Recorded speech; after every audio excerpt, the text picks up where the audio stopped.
Market trends and pricing, inventory and demand. So there's a lot to talk about right now here in our market. And I don't know if you heard me on the phone earlier, but I was just, talking about rates and affordability. Yeah. So when I look, I'll just show you these rates. Sure. So we have a higher selling price, right? When you look at 2016, the average house price was $270,000. Imagine that, right?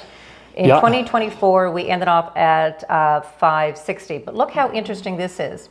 You know, we had when our rate was 3.67, we sold 4,200 homes. Mm-hmm. When our rate was 4.59, we sold 5,400 homes. Mm-hmm. So I hear buyers, they're going to wait for the rates to drop down, and then I hear sellers talking about mortgage rates, and they're saying, well, when the rates drop down, that's a better time to sell my home. But to me, back in 2018, when our rates were 4.14, we sold 4,700 homes. It didn't make a difference. Yeah. And the rates being the same now at 4.14, we only sold 4,200. Yeah, none of this is even weighted for things like population growth. Oh, I have that too. Look at that. Oh, there we go. Okay. Yeah, from you're on it. Here 2018, we we had 409,000 here in Halifax to 423 million. So, thousand. Yeah. So it's not as if we've had this big growth. So is it the mortgage rates that's affecting our market? They're the reason why home sales are down, or is it the affordability? Oh, I mean, there's also a third question might be, or is it just sentiment? Like buyers, we're human creatures, and we do things that are sometimes irrational based on sentiment and overall market outlook or perception, right? If you go back and you go through some of these times, different years were thought to be, whether rightly or wrongly, urgent buying periods. Like if you look at these huge numbers in 2020 and 2021, and even in 2019, there was kind of this growing sense that, oh my gosh, I better get on the real estate train now while I can. And people were rushing out to buy regardless of the rates. Now it happened, the rates are slightly lower than they are maybe today, but not a huge amount, not enough that on its own you'd think that would trigger buying.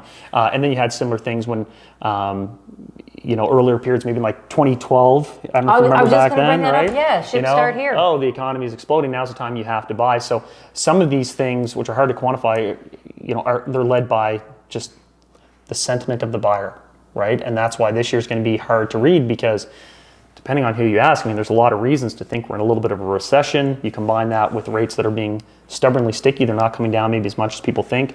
So how is the consumer going to look at that? Is it a good time to buy? Is it not a good time to buy? And then when you add that with the rates and with affordability in general, it's kind of a perfect storm. Yeah, I agree. So listings, as you see, they've decreased over the years, except, so last year, not last year, but in 2023, there were 3,700 homes, 4,900 homes that listed. This year we had 5,300 homes listed. So they have gone down, but now they're starting to go back up. Yeah. What's happening in Halifax, do you think it's a supply issue, or, people are holding on to their homes longer?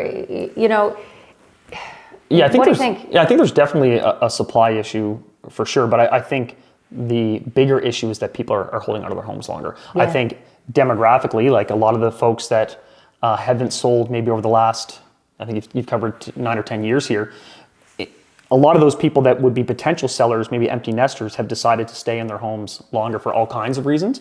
And people are living healthier, longer lives. So a lot of homes that maybe 20 years ago, 30 years ago would have come up because someone's like, well, I'm 65, now I need to downsize. My parents are 74. They have no intent of leaving their home anytime soon. No. And that's a home on a street where, they get 5 letters a year in their mailbox, like, will you sell your home? So I think there is a change to people staying in their homes longer. And it used to be, we've been doing this a while, where we'd have clients, they're in a home, 3 years later they move, and 5 years later they move again. Yep. Because people are feeling maybe a little bit tight, and because prices are running so quickly, it's harder for people to buy up, right? Where, you sell the starter, you buy the next home, because the market changed so quickly that they're like, I couldn't even really afford to buy my current home, let alone swap this home to buy my next one. So as soon as the first domino becomes stagnant, the rest don't fall into place, right?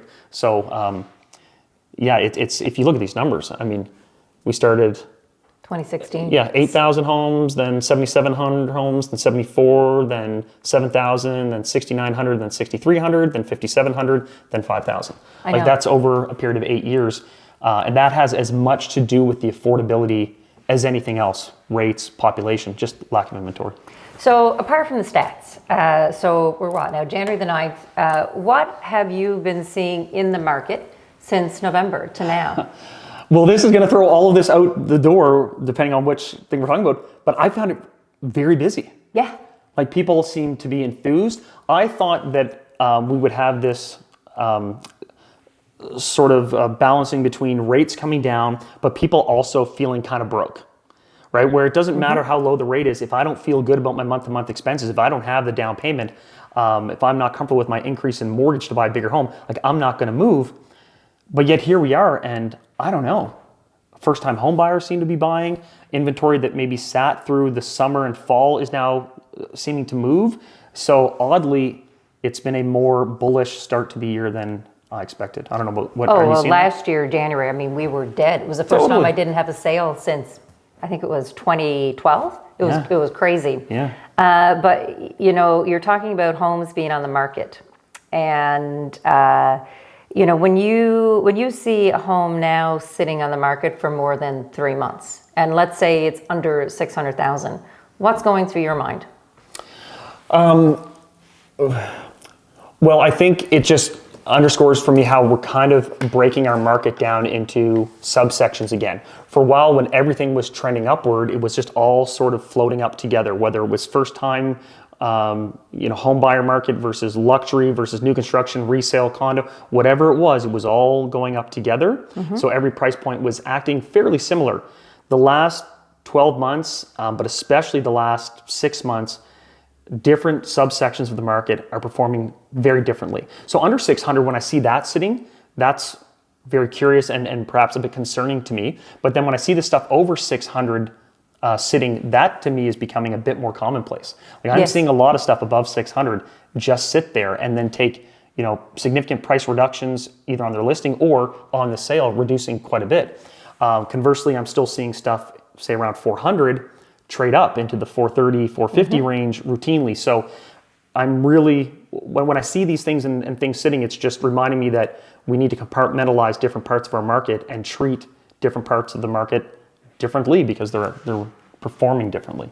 But, what's really funny is when, on average, apart from the COVID years where we would have sold 7,000 homes, I only sold, on average, 4,400 homes since 2016, which is crazy. If I took out 2020 and 2021, on average, it's 4,400 homes. Oh, like our market as a whole, yeah? Yeah, single family. I don't look at condos or land. I just strictly focus on. But what's interesting is how the supply kept dropping. So it's like, we have the same number of buyers, it seems, every year, other than those couple of years where we had such a migration to the province. But the number of listings just dropping off a cliff. Yeah. It's wild. And again, people are holding on, either because you're living longer, people are healthier, or they just can't afford to go somewhere else. Yeah, I mean, exactly. If I have a mortgage if I don't have a mortgage, why would I leave the house and go pay $3,000 rent? Exactly. It makes no sense. And then also, even if you were someone at the other end of the spectrum, maybe not someone looking to downsize but looking the other way, it's like, well, why would I get rid of my semi-detached home when I could just rent it for $2,600? And all of a sudden now I'm a little bit of an investor here. I'm going to buy my next home. I'm going to keep that one and rent it. And it's weird that that's demonized a lot right now because of what's going on in the market. But that's also what we've told a lot of young people for many years that they should be doing because it's such a great investment. It is. And now, do we really want to cut them off at their knees and tell them they can't do that or try to make it more difficult for them to do that when other generations have benefited from it? Certainly I benefited from it. But there's a lot of that going on too, where even just someone who's not really a full-time investor or full-time landlord, they might be like, I've got 3 properties now because I just didn't sell the ones when I moved out of them. Yeah. We talk about supply and demand a lot, and people are blaming they blame the government. So not knowing, the other markets with the inventory, but here, so yes, our population grew from, 404,000 to 423,000, right? Which is not really big when you look at it, right, over, that amount of years. But people aren't selling their homes. So is that a government fault? Or is it just the economy? Well, I think the government... I know, it's a hot topic. Hey, look, I'm not going to mention Trudeau. I just did, but we're also talking a very turbulent decade, right? Yes. Where you had pandemics, you had international migration that was unprecedented. This was there's all kinds of storms in this period, so it's hard to place blame at any one particular moment. Having said that, there is overwhelming evidence that we are not building enough homes, and we haven't built enough homes, and we've built up this glut. And there's also overwhelming evidence that the development fees in most municipalities have, thrown these numbers, way into the shade. Like with this, we're talking percentage points, maybe they're 10 or 15%, depending on what measure we're looking at here. Those development costs have tripled in a lot of areas, yes. right? So none of that makes sense, if you're supposedly saying that you want to encourage more housing starts. So government has a role in it.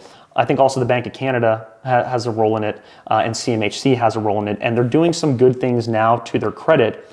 My big concern, and this is going on a tangent that we won't have time to discuss, we seem to right now be trying to tackle affordability based on debt servicing rather than gross debt. Meaning okay, so we're going to make it really easy for people to take on $700,000 of debt, as opposed to, making it easier for them to buy a house with less than $700,000 of debt, right? We are making it easier to survive the symptom rather than addressing the root cause. But wouldn't you say they addressed the root cause when they put the stress test in?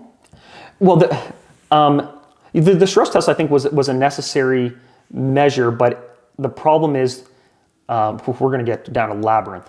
When people can just rack up co-signers and put down some income that maybe isn't verified as well as it should be, then is that stress test actually measuring the individual? Like if you stress test someone's whole family, that's not really appropriate for determining if they should buy a house. But also, all of that is in there to put guardrails around a system where, the debt that you have to take on to buy a home is getting so big, where I think the average Canadian just wants the house to be cheaper. Not just cheaper month to month, but cheaper. Right? It's like that meme where, hey, you want a $500,000 home, best we can do is, a $700,000 mortgage with a longer period to pay it off, right? So we're extending amortizations. We're doing some things with debt servicing to make it easier for Canadians to qualify and re-qualify on renewal, but we're not actually lowering the price of houses. No. And I think it's because we don't have the stomach for it, even if we had the means to do it, because that is where the bulk of Canadians' net worth is tied up, is in their primary residences. So if we tell people all of a sudden we're going to do a market correction and make homes 20% cheaper across the board, you've wiped out trillions of dollars of net worth in our country. So that's a digression we probably aren't going to get into. But it speaks to the challenge of addressing this, because at some point you have to address the sticker price, one would think. Right? Yeah. Can these sticker prices continue to do this, which is a doubling in 10 years? Well, That so means, when I look at the median price, right? There's some validity for sure, but however, if I have 4,400 homes and let's say 50% of them are selling over 600,000, that's going to skew what the average price is. Yeah, For sure, right? But people talk about the affordability here, but is it fair for the homeowner only to increase by around 2% each year? yeah. If you look at most economic modeling, all you want is consistency, and whether that's consistently 2% a year or consistently 3 to 4% a year, at least people can then make their plans based off that. The problem is when you have these massive jumps in a short period of time and then these big corrections, that's where it kind of gets tricky. I agree with you. I don't think that's that offensive as a median selling price for our market. $560 now. Yeah, I don't think that's an offensive price. So there was some catching up to be done here in our market because we were undervalued. And then when you expand a city so quickly and you throw a lot of new construction on the market, that does skew that data because it doesn't necessarily adjust for, resale versus the influx of new construction. So I just think it's how do we make sure that the average price doesn't double again in the next 10 years? Because that means the average home in 2035 is going to be $1.2 million. Oh my goodness. Right? Like that seems like not a recipe for success moving forward. So it's kind of like we're trying to catch a tiger by the tail, but we need to figure something out. But also, to your point, no one's going to feel good if their home doesn't go up in value for the next 10 years. Absolutely. Right? So because we have now made it so that if someone buys this home today for $560,000, realistically, they're going to take, at the low end, 30 years to pay that off, which means the bank is going to collect 30 years worth of interest on that. And so if 10 years from now it's still worth the same, then that's a pretty horrible situation where the bank has benefited, but the individual Canadian hasn't really benefited at all. So when we look at our market of, on average, 4,400 homes selling, and I get all miffed when I see it in social posting, oh, the market's hot, this is a great time to buy. I don't see us selling more than that this year. No, I don't know why we would. Do you think with the new mortgage rules that just came out for first-time buyers, when they're purchasing either resale or new construction, for new construction, first-time home buyers and second, third-time home buyers, they can get that 30-year amortization with new construction. Mm-hmm. How much of a difference do you think that's going to be in our market? Like you have the big boys, right? Raymarma, Shan, Roof Type, they're selling on average 35 to 42 homes a year they're building. How much of a difference do you think that's going to make? Ooh. Man, that's hard to say. I think it's going to be a tangible difference, but I don't think it's going to put a run on houses. One, they just can't build them fast enough to service any big change in the number of sales. But it's, again, I just come back to, it'll make it easier for people to spend more money. And I just don't know if that's really a solution to affordability. But it allows someone, it makes it way easier to, like what's the new construction entry price now? $650? Like entry. Yeah, around that. Yeah, like that is hard to qualify for these days if you are a young first-time home buyer, even Correct. with two incomes. Because the way, people come up with student debt and all these other forms of debt they throw at you, that is hard to qualify, especially at a 25-year amortization. But to go from 25 to 30-year amortization, if you know the math or if you looked at it, it is a significant difference. It's probably, gosh, mortgage professors are going to hate this. I would estimate it's probably around 12% in terms of buying power. Mm-hmm. So that means if you could buy before at, $600,000, the 30-year AM probably brings you to around $670, and that's the difference between getting into new construction or not. So if I'm in the business of building homes, like I love that change, right? Because that helps meet my price point of what it costs to build some of these houses. So you're talking about affordability, and so I'm not political, for the record. But if the 25% tariff does come in, so that could do one of two things. The Bank of Canada can say, okay, this is great. Sorry, not this is great, but we need to increase the, the spending for Canadians. So what we're going to do is we're going to reduce, the rates again. But do you think that would, I believe, for our market, in order for the market to spur, we need to be in the 3% mortgage rate. Do you think 3% will happen within the next 3 or 4 years? Ooh. I think... So what do you think, apart from more housing, what do you think it's going to take to put confidence into the consumer here in Halifax? Man, these are really tough questions. I think that we're going to continue to see the Bank of Canada rate drop, but we've already seen the Bank of Canada rate drop a significant amount and have very little impact on fixed mortgage products up there. If you take the last 6 months where we've seen all these overnight rate drops, the actual 5-year fix that you can get hasn't moved a whole lot because the 5-year bond yield hasn't moved at all, right? And it's gone up and down, but it has not moved the same amount as the overnight rate, which speaks to the fact that the market thinks our economy is kind of lousy right now. Yep. Right? So there's a lot of things that go into whether or not these overnight rate discounts get passed on to the consumer trying to buy a house. So I think these fixed rates are going to come down, but they're going to be sticky for a little while because the bond yields are refusing to come down. And all of this speaks to the fact that our economy is not looking super great. And so could we have a 3% interest rate again? Yes. But that would be because the economy has gone to, can I say shit on this? I can't. Yes. Because the economy's gone to shit. I know. Right?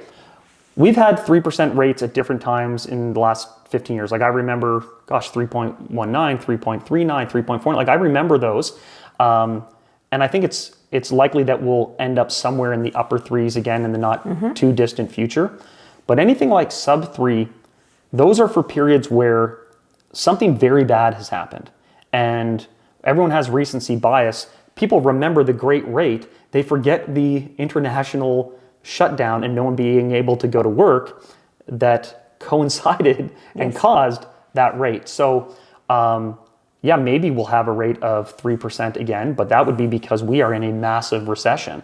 And I don't know that that's going to be a good thing for the real estate market. Do I think, seeing rates in the 3.9 range again could put some wind in the sails of the market? Yeah. Because I don't think our market's going to be any different than it has been in the past few years. I think it's just going to remain status quo, personally. Yeah, I think there's enough forces on either side that what's going to happen is that the same thing that happens every year, which is about 4,400 people say, you know what, economy, like, do I care, do I not? I don't know. I'm going to be moving, right? Like we have things that don't change here. We have people that graduate university, like we are a university town, they complete their degrees here, and a few years later they buy houses. They are not going to stay in their parents' basement forever. They're not going to rent an apartment forever. So they're going to buy a certain number of houses every year. We're going to have military and RCMP relocation. That's going to happen. They're going to come here and buy houses every year. Then you're going to have divorces, and you're going to have deaths, and you're going to have all these other life things that happen regardless of what the economy does. We're also, we've got the hospital centers here, we've got the military, we've got the commerce. So we have a baseline of transactions that our market is going to support regardless. And I think there's going to be an increase in sellers that might get pinched on second property. So those are going to hit the market. So I think we will do it around the same volume. We just may come at it from a different angle. Certain people might be having to take discounts, but the number of transactions, I think will probably be about the same. Yeah, except for the number of realtors. Well, the realtors are going through the roof, baby. Actually, we've dropped off. I don't know about you guys. We used to get, there was a period of time where we were averaging, it must have been 5 new agents a month in our office. Oh, at least. Yeah. I remember we'd have a busy month where it would be 11 to 13 in 1 month. On our Instagram, it was we're so excited to announce. Boop, boop. Yeah, but not so much. I don't know about you guys. I don't pay attention. I just look at it in a whole, from 2016 to 671 to 1529. Yeah, that's so. Yeah, it's there's a lot of us. So to wrap things up, and I really appreciate you coming out today. What advice would you give to a buyer? What advice do I give to? I would say I would be reluctant to max myself out because I think it would be completely reckless to not be somewhat aware that there's a lot of negative economic impactors out there, and no one thinks it's going to be them that loses their job until they're the one that loses their job. And I think some of that's going to go on. So I think people can't just buy banking on the fact that, well, next year I'll be up 10% anyway, so what do I really care? Yeah. I think they need to exercise some caution and be a little bit conservative with their budget. I also think they should have slightly adjusted expectations about future value growth. Buying real estate for the last couple decades has been a way to skip the line and build wealth in a short period of time. I think people have to get back to viewing their primary residence as just a place to live and to passively build some equity, but it shouldn't just be thought of as a way to get rich, because I don't know that that's going to be in the card in the next little bit. And I think, this is why, as an experienced realtor like yourself, we love down markets. Yeah. Because in a down market, people are actually I'm actually feeling like I need some advice. I don't just need someone to submit the crazy over asking offer. and I have questions about X, Y, Z, but I'm told I can't even ask the questions because the seller won't even look at my offer. So it doesn't matter who prints it up. It's just I'm throwing stuff on the wall, and if I pay the most money, I win. In a slow market, people start to be worried about overpaying. Like reading, I was in a subdivision 2 nights ago, and in these subdivisions, they build the same damn home, right? Like, so this is a standardized product, and we'll see one for sale at $689, one for sale at $709, and then one conditional pending at $649, and one that firmed up at $710. Makes no sense. It makes no sense, right?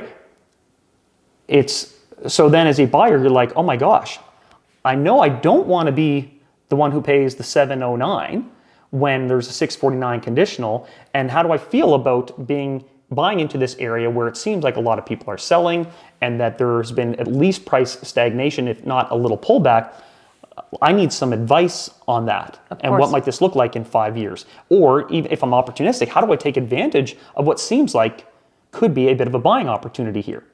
And then on the flip side, the sellers who at one point in time were, you know what, I'm just going to give my friend a chance, and everything in this neighborhood's selling quick anyway, so it's all good. Now they're going to be like, I'm now competing against 5 other homes in my neighborhood. We're standard product, and a desperate seller over here just took a distressed sale that screws me. How do I recover from that in the market? Maybe you need someone who can advocate for you a little bit better. Yeah, because it is different times. It's not just putting a sign up and you're selling, or it's just not buying any property that comes to the market. And I think that both sellers and buyers definitely need to be strategic. For sure. Yeah. For sure. Any advice that you'd give to a seller?